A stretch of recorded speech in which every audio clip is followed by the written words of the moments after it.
There are three basic things to know if you're a beginner about this seated leg curl for how to adjust it. The first thing is going to be to align your knee up with the axis of the machine. So here's the axis of the machine, and you're going to align your knee up with that. So you're going to position the seat front to back to line your knee up with this.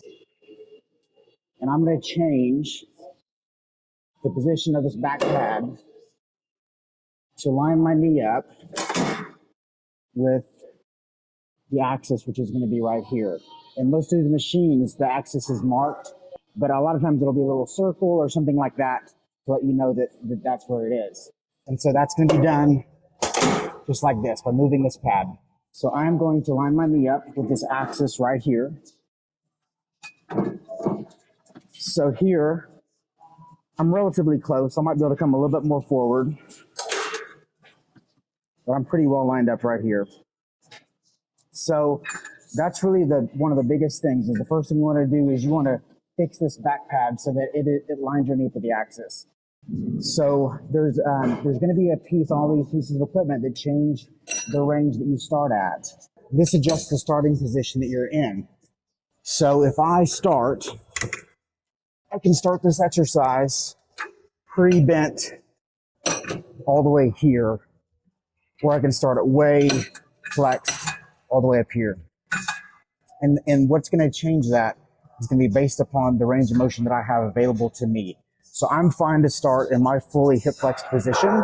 You may be just a little bit different depending on if you have an injury, something like that. So these things can be adjusted based upon your range or based upon what you have going on.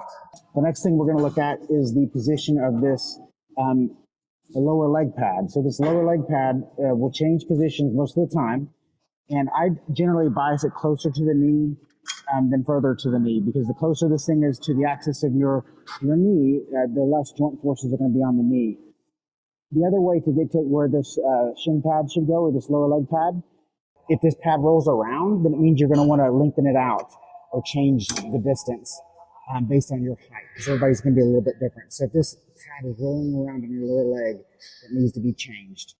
Either you can further out if you're taller, or it needs to come closer to you if you're not quite as tall. So the very basic components are pretty simple on this thing. So those three things are the most important things about the seated leg curl.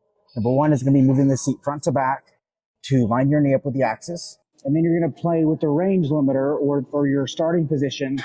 And that's going to be based upon your available range of motion. And then you're going to adjust this lower leg pad.